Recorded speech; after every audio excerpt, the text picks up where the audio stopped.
How's it going, everybody? This is BeatTheBush.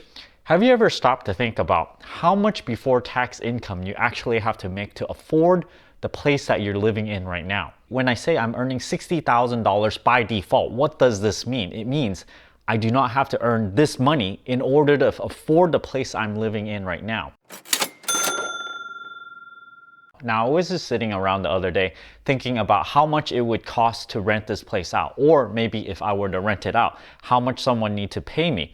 Turns out this is about $3,300. So doing some simple math, $3,300 over 1 year, this is about $40,000 worth of rent that I would have had to pay if I rented this place out. Now, I own this place full and outright, and so if I were a renter, I might not just spend so much money just to rent a whole place like this all by myself. I might do something a lot smaller, maybe a studio or maybe a 1-bedroom. But let's just go with the numbers like this for now because this is the situation I'm living in. I do not have to pay the rent nor the mortgage. So it's kind of like if someone were to work at some of those big tech companies, this is what they have to pay for to afford to rent a whole house for their family or something. If you're renting something like this for $40,000, you're likely probably gonna be making maybe 6 figures already doing a programming job, an engineering job, a lawyer, doctor, or something like that. So I'm gonna assume you're in a federal tax rate of 24%, California tax rate of about 9.3%. If you add all this up, your marginal tax rate is 33.3%.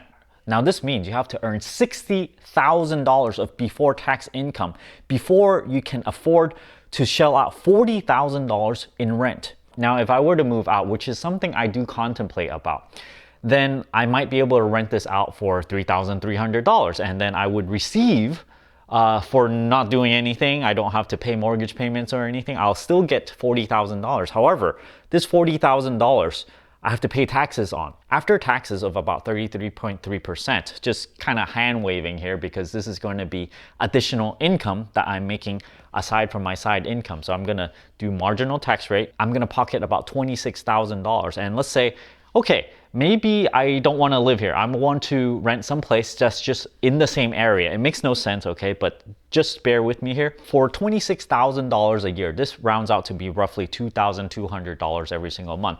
I can then rent a very, very nice luxury 1-bedroom for $2,200. Now, this is gonna be break even. That means I'm gonna have to move out of here and then somehow live somewhere that is a lot smaller, and yet I do not gain anything in this whole transaction. Now, this does not necessarily make a lot of sense to move out of this place just to live somewhere that's next door in a lot smaller place. What would make sense is, let's say I don't want to live here anymore. Maybe I'm gonna move to Hong Kong.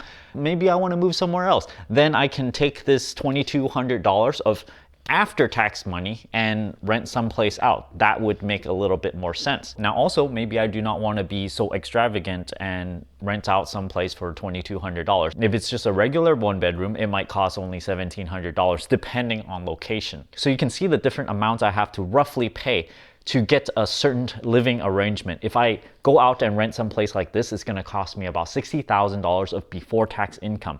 If I go rent a 1-bedroom, it's gonna cost me about $40,000 of before tax income. If I go rent out a studio, this is like bare minimum, maybe a bedroom in something else where it's shared, then it might cost about $20,000 every single year. So I can pick and choose, right? It makes no sense for me to rent out somewhere that's $60,000 of before tax income. Some people choose to live the luxurious lifestyle and pay $40,000 of before tax income. That really, really does hurt. Maybe I can live in a 1-bedroom in San Francisco or something, and then you can also rent a bedroom, kind of push it really down low all the way to maybe $20,000 a year, $25,000 a year. So when I say I'm making $60,000 by default, it is kind of like that. So if someone wants to emulate what I'm doing, they go, oh my gosh, BeatTheBush, he lives in the place all by himself. He has his own living room, own kitchen, couple of bathrooms and stuff. If you want to do something like this, it makes no sense because you would not